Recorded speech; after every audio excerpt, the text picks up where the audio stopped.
Pandemonium Reigns. What is up, Pandemonium Reigns? We're here. We're going to talk Clemson. The 2024 Clemson Tigers. Cade Klubnik has opened up his mouth before the microphone and dropped some pretty heavy language. So we're going to get into that. We're going to get into all things 2024 Clemson. Before we do, I want to let you know that this episode is brought to you by our friends over at Lauren Foster. That's a weird way to present that. She is a realtor who is one of the proud sponsors of Pandemonium Reigns. So if you're looking to buy or sell your home in the Gainesville or Cumming area, I'll make sure that her information is posted in the stuff below.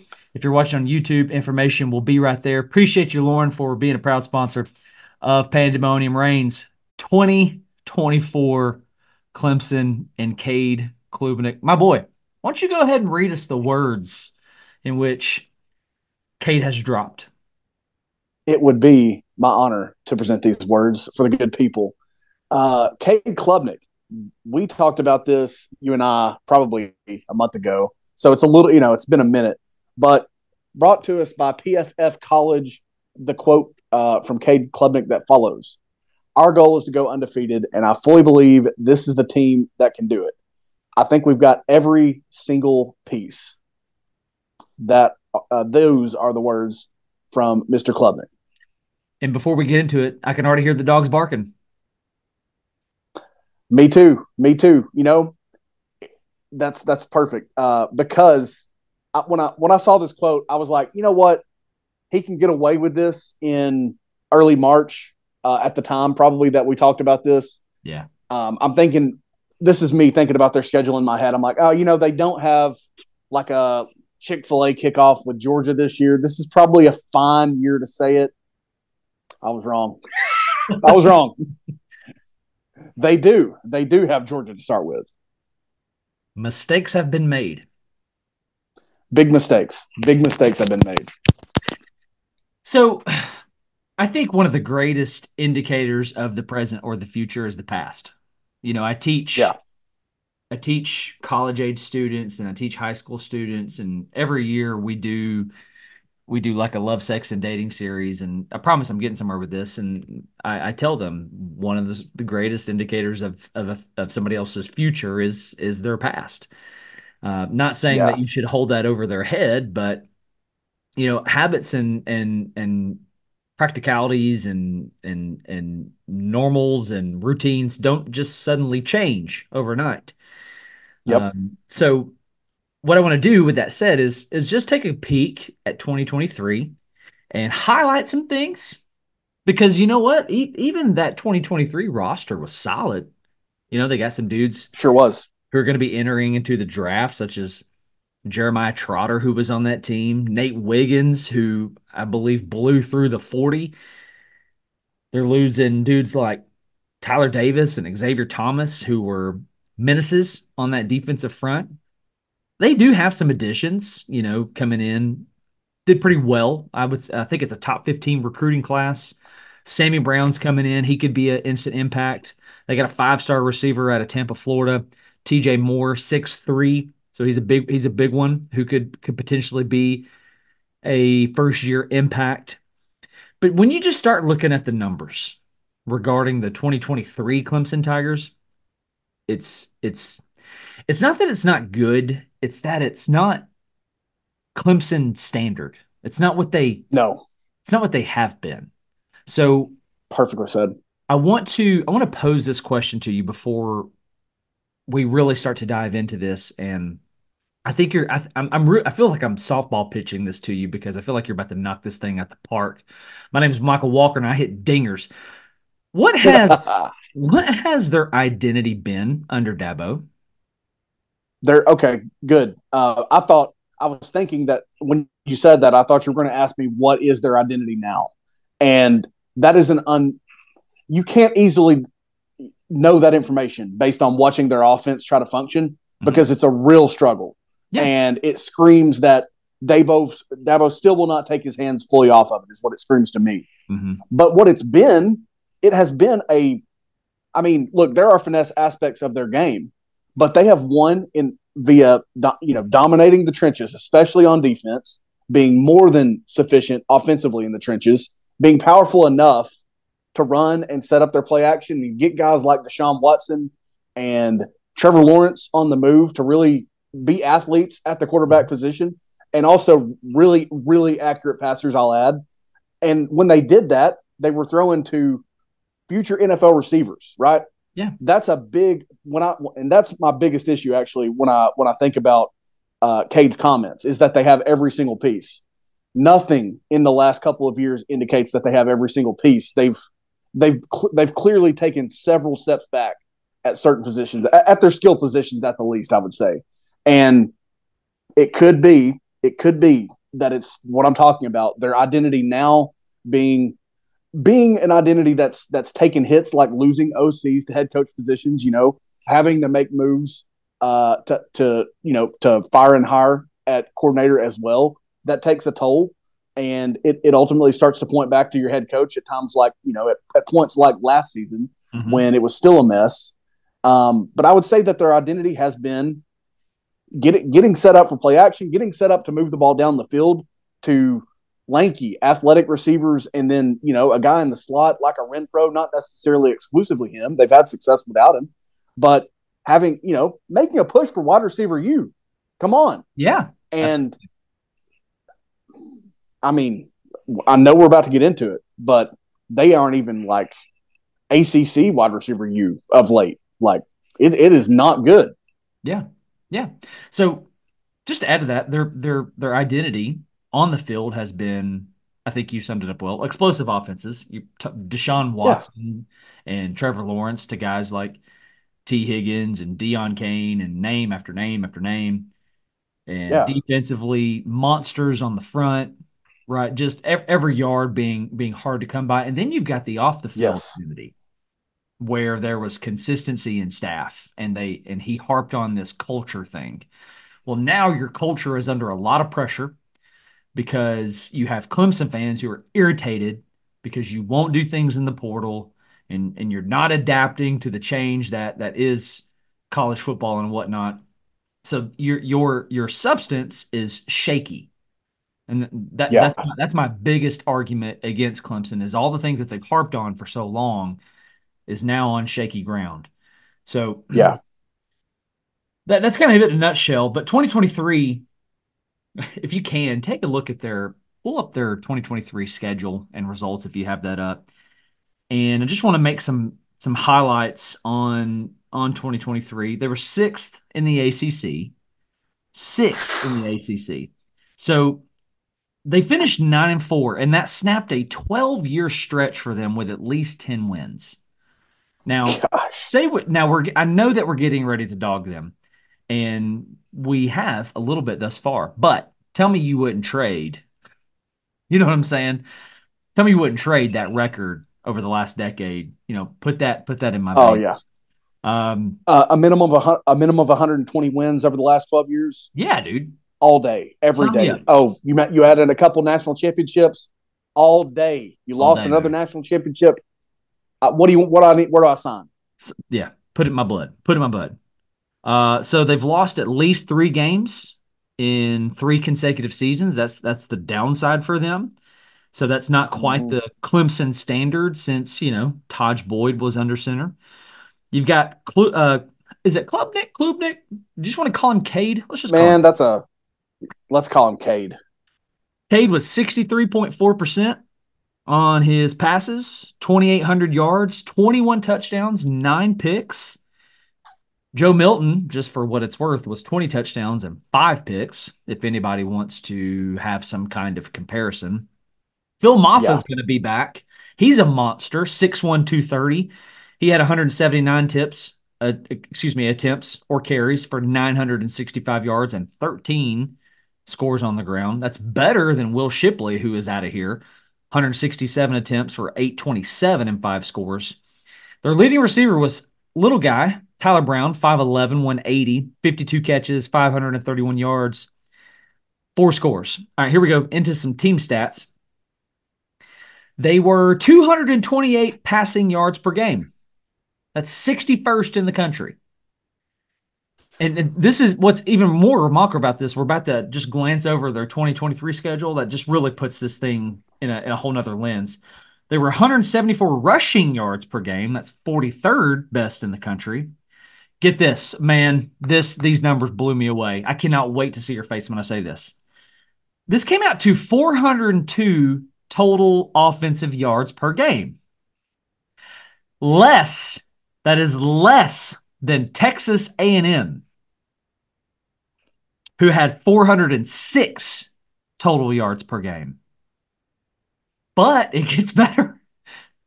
That's better than Florida State, who had 401 yards per game. And the only way that I can resolve that is it's including the bowl game, the blowout against Georgia, and it's including the conference championship game where they struggled against Louisville. But that number, less than Texas A&M, oh boy, that gets me. Now, peek at the 2023 schedule with me, and let's point out some things, okay? So they opened the season with a 28-7 loss to Duke. They also had losses in overtime to Florida State, 31-24.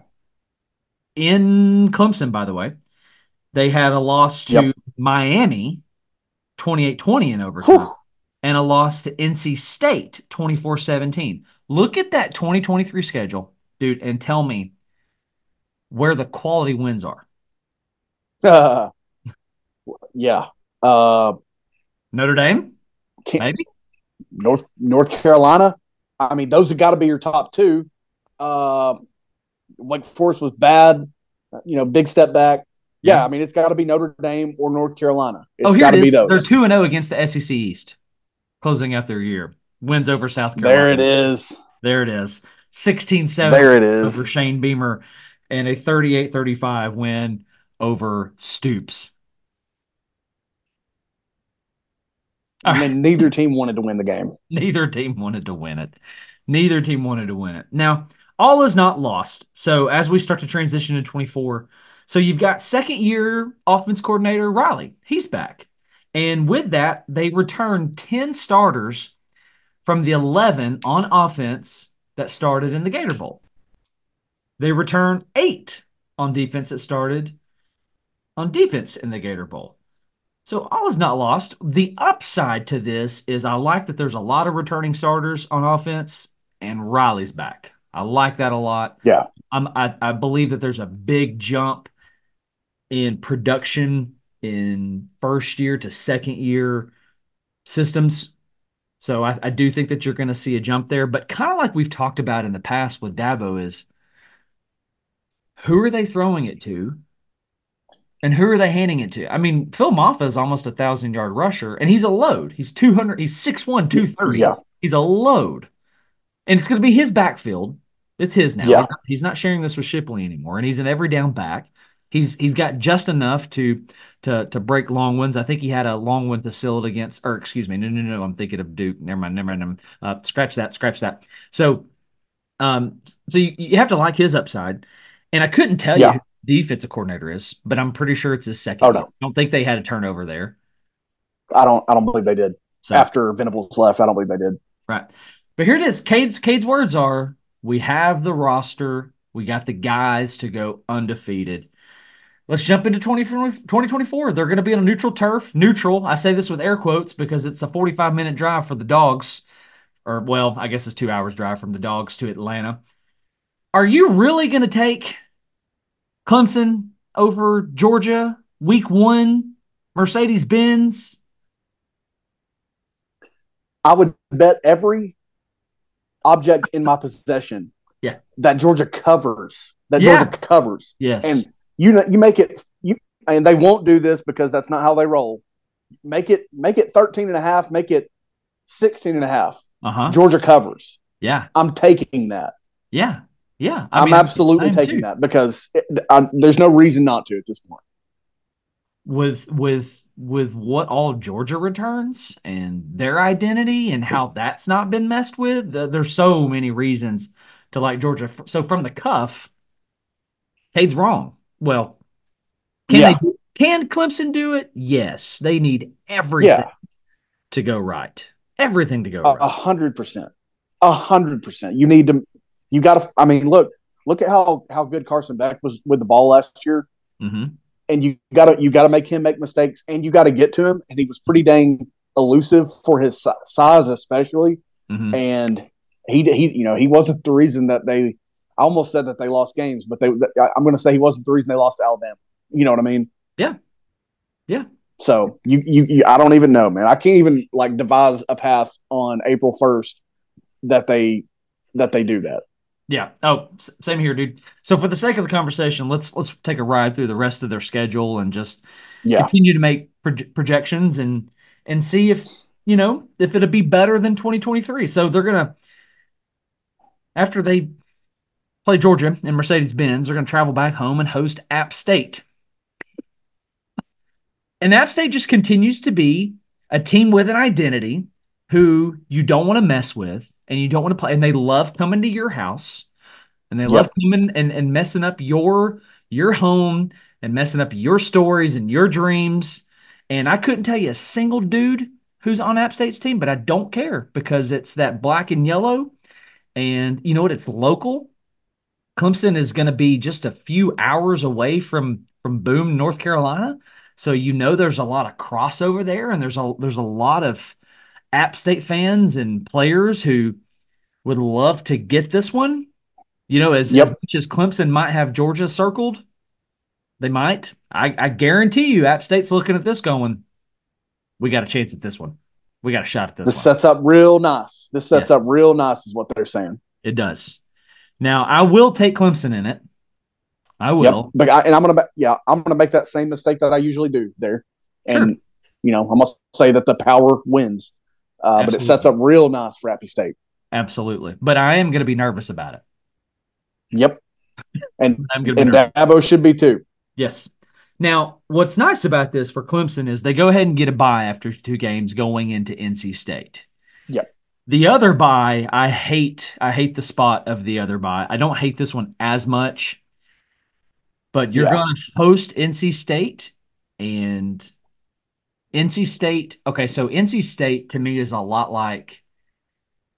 Okay, back up. NC State Clemson is a lot like, to me, Tennessee Kentucky. Whereas we categorize our rivals, Alabama, Florida, those guys, and Kentucky looks at us and they act. Don't get me wrong, Kentucky could, fall in mud, and I wouldn't care. Yeah. But Kentucky looks at us. I'm going to imagine the same way NC State looks at Clemson.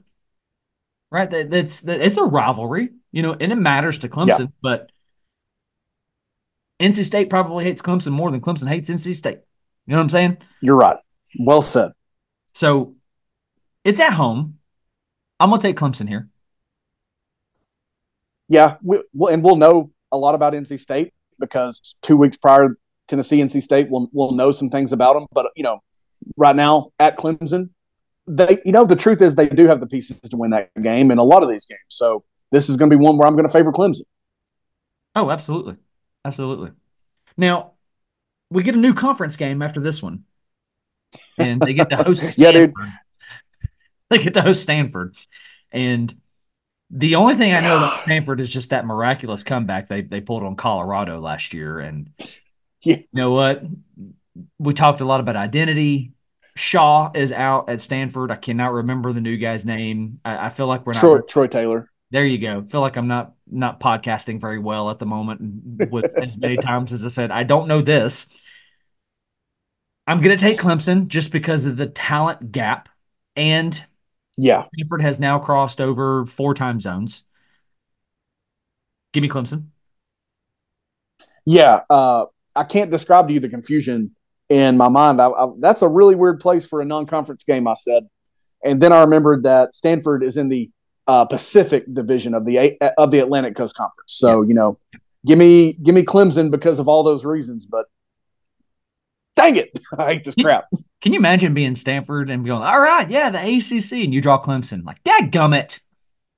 Oh, yeah. And just real quick while we're on the topic. This is Stanford, okay? Host TCU, host Cal Poly bye week. At Syracuse, Friday, September 20th. At Clemson, the week that we're talking about. VT, at Notre Dame, You're also coming back in the first week of November to NC State. We don't have to go down this road again. But what are we doing? They're going to be racking up the Sky Miles, man. Yeah, they're getting points. Air points, baby. Flying for free before too long. So ridiculous. Yeah. All right. So this is so stupid. This is where I wish, if I'm a Clemson fan, where I wish the first bye is after Stanford, before Florida State. Because it's at Florida State. You're coming off a loss to them from the previous year, losing in overtime at home. This is big. This is gonna come with a lot of tension and a lot of licking of the chops from DJU, because he's now in Tallahassee quarterbacking the Seminoles, and you know he wants this one. You know he wants this one.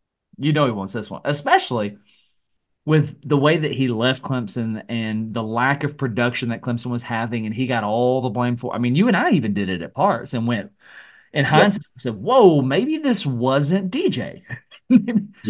Maybe this wasn't him. And you know what? I really, for the sake of him, I really like the way that this is unfolded on his behalf, getting some pro system looks at Oregon State, making his way now to a bigger stage in Florida State, and how that's going to translate. Really looking forward to seeing him in that garnet and gold. It's at home for the Seminoles. Mike Norvell is going to continue to do work in the portal.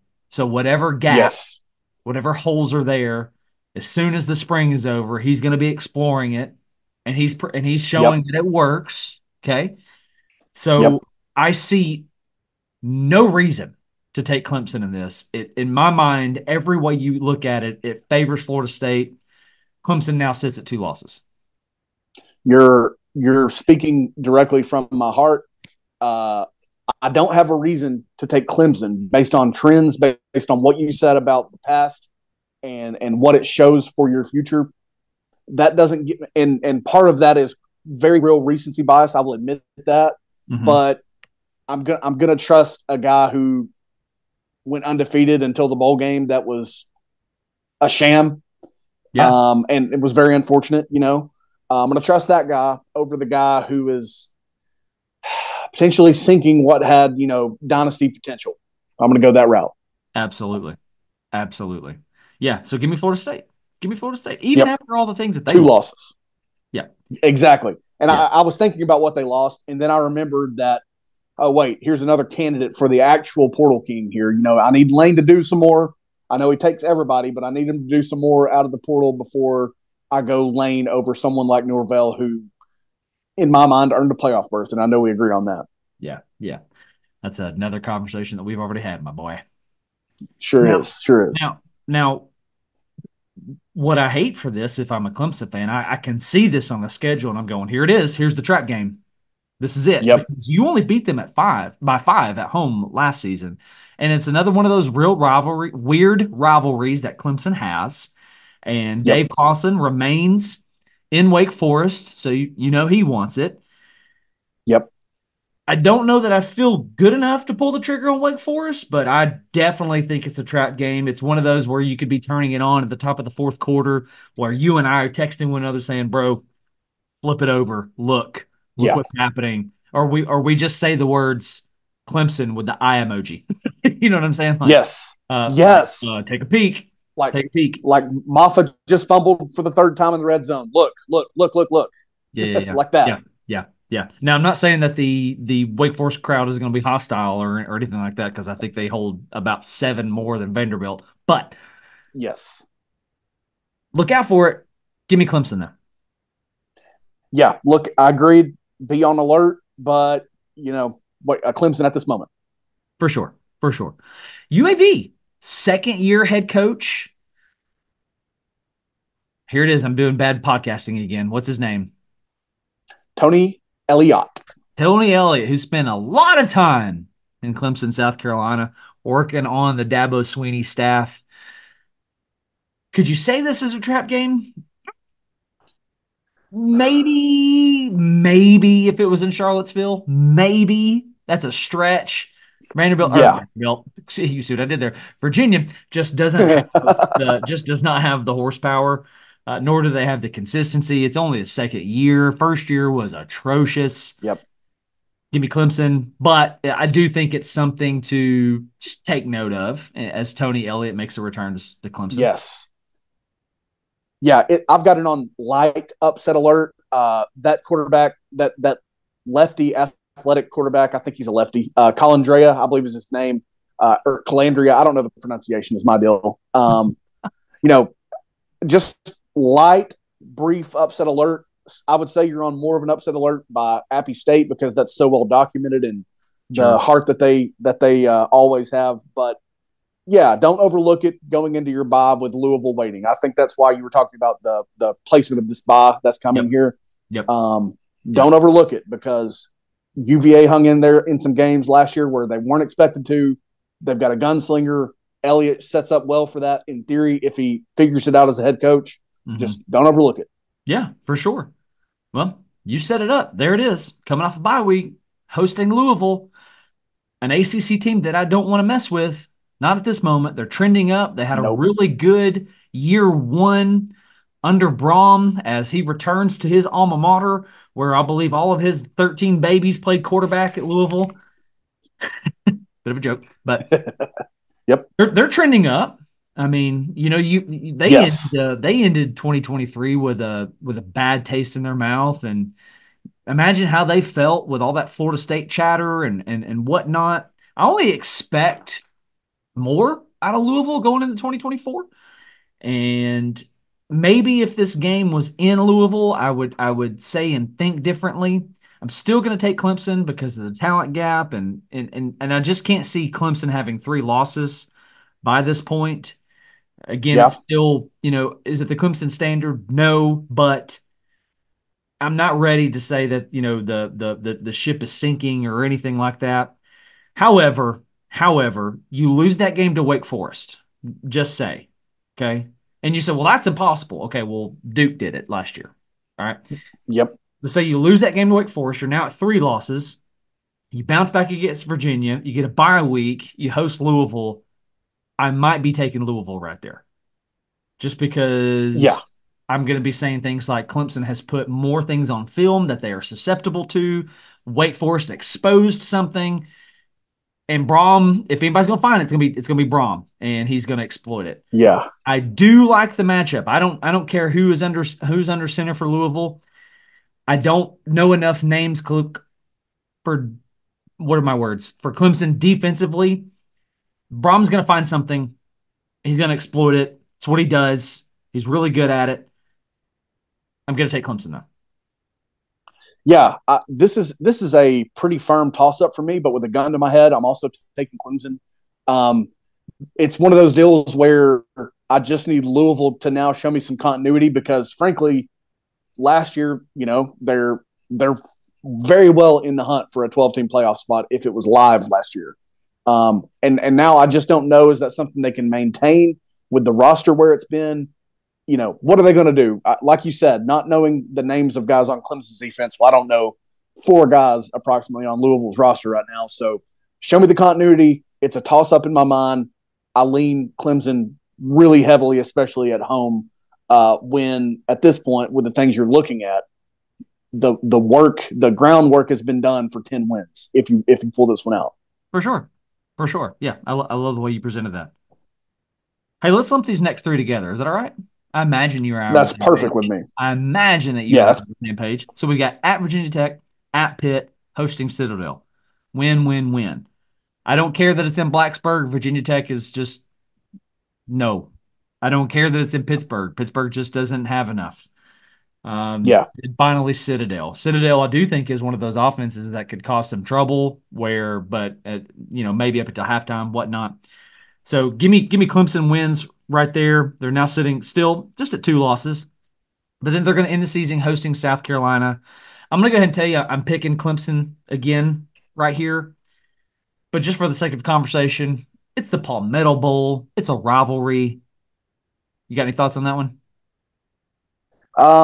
Let me. I've got to see one quick thing before I tell you. No, nothing else on that one for me. Shane Beamer's coaching for his job if he still has it at that point, which It's a is great point. always scary. That's always scary. When they've beaten you a couple of years ago, and when they've been a thorn both teams are a thorn in each other's flesh. That's a reality in this series. It's like whoever is doing the best in a season has the hard luck in this series. It's weird, right? Yes. But Beamer's coaching for his job. I think if he's still in it at that point of the season, dude, they have so many holes. If Clemson loses that game, Dabo should be on the hot seat, is my take. So Clemson for sure. I'm with you on the other three. VT's taking baby steps, but they've still got so many issues. Pitt is like a once every 4 or 5 year program. Mm-hmm. They still haven't really recovered from losing Pickett still. So I don't see them taking much of a step. And I'm with you. The Citadel is like a scarier team at that level that you don't want to see very often. But again, we're talking about being in position to get back to 10 wins, play for 11 in your postseason, and 10 may get you in the playoff. Who knows? So things are very real at this point of the season for Clemson. I don't see them losing a game like that if their culture hasn't taken hits and things like that. Agreed. I think in order for them to lose to South Carolina, the wheels have come off somewhere. Cade's gotten injured. Yeah. Dabo's he's injured. He's lost a job. Yeah. Something. Dabo's on the hot seat because it turns out he's got a weird foot fetish or something like that. It's he's going at it with callers on the weekly show again. Something's up. Yeah. Something's up. So we both got him at 10-2. We both have the same losses. Yeah. Okay. So we're in the final 5-ish, 6-ish minutes here of the episode. I want to end this way. Is Dabo? Oh, wait. I feel like we should recap. They don't go undefeated. Cade missed the mark. No. There's just 2 games where I go, you just no. So, all right, back to this. Dabo. Is he a top 10 all-time head coach? My initial lean is no. If you don't lose the ship so quickly out of, again, the 2015 to 2018 or so run, if you keep at least giving me 10, you're not getting stuck in a pit of mud offensively. You're losing. We're questioning your identity now. You're nowhere near where it was. If you kept that rolling, or I'll give him this, if you find a way back to it, which will be very, very difficult, all the things we've outlined, doesn't love NIL, hates the portal, all those things. If he gets back to it, I'll open the door there. He's not right now for me. Yeah, top 25. I don't think. Top 25, I'm going to say yes. Yeah. Top 10, I'm going to say no. If he would just do some little things, like exactly what you talked about, and that's just adapting to the changes of the game, I mean, the narrative might be totally different on him. Maybe it's different if he wins that 2015 matchup. Maybe. He's not doing the things that has made him successful in the past. And, he made a really good move in hiring Venables. And the hires, once he lost Venables and Tony Elliott, just haven't turned out to what, we expected. Even I thought Riley was going to be a major game changer, and it just wasn't, at least not year one. So, yeah, and maybe he gets back to it year 2. But possibly. Right now, the taste in my mouth is just it's trending a little former. I'm not saying he's there. He can do so much more because the roster still is in such a really good place. Top 15 classes, that's good. I would be personally, as a head coach, really excited at the prospect of bringing in transfers. I wouldn't have that same take, and I don't think you would either. I mean, we don't love it, but my eyes would light up at the opportunity to bring in a guy. Hey, I didn't have to battle for sophomore to senior year of his high school era in order to bring him in. I've just got to make a great splash impression. Here's how we're going to use you. Here's what you're going to do for us. That would light my eyes up, man. Yep. And I don't know why you don't buy into that when you see how it's changing the sport. Agreed. I'm with you. But he's just not going to do it. That's what he's not going to do it, and he needs to come off of that. Agreed. The second thing that I want to ask you is Clemson 2024. Are they going to the playoffs? Oh, man. Gosh, good question. Because hang on. We got them at 10-2. We got losses to Georgia and losses to Florida State. But I want you to look at the wins. They're not there. There's 10 of them, but they're not. They're not there. But think about the last episode we just did. Teams ranked 13 and 14. The wins that they had. That's a great point. Think about it. Yeah. No, you're right. You're right. And look, I could see Georgia. Like I thought, but it's 12 this year. It is 12. That's true, and we're not at 14 yet. But I mean, I imagine if we did a look at 11 and 12 a lot of years, I mean, we'd be saying really similar things. And yeah, there were some good teams that got nicked up and lost games or whatever, but we'd be saying a lot of the same stuff. I feel like if we expanded that look to 11 and 12, or if someone would do it for us and, we could speak on it, I think that would work great. Yeah. But, I talked big game earlier. I think Georgia could mow them down. I think they could shut them out. I do, because of what I've seen. But Florida State, I think, that's been proven that they can make that a game, possibly steal that game. I don't expect them to, but they certainly could steal it. And if you're 11 and 1, I mean, if you're 11 and 1, you're absolutely in a 12-team playoff. If you're 10 and 2, you've got a close loss to Florida State on the road. Georgia is, top 3 hands down. That's a good resume, a pretty good resume. It's not national championship for us, but it's a good resume. No, for sure. I'm going to go ahead and say that they're in. I like the 10-2 odds. If they do these things where they mess around with teams like Wake Forest or even Stanford or NC State and South Carolina, maybe there's an argument depending on what happens in the rest of the country. For the sake of, if you're holding a gun to my head, I'll say that they're in. So nonetheless, Cade, we think you're off, man. Rooting, I ain't got nothing against Clemson. I'd like to see you, actually beat Georgia. Would love to see that. Yes. But I don't think it's going to happen. So nonetheless, we appreciate you guys for hanging out with us and tuning in. Make sure you hit like and subscribe on the video and wherever you have found this lovely podcast tickling your ears. We appreciate it so much. In honor of it being right off Easter weekend, I want to tell you a little quote from my seminary professor. The Lord loves you, and the devil's an egg-sucking, yellow-bellied liar. I'm Dan. He's Mike. God bless. Go Vols. GBO. Pandemonium Reigns.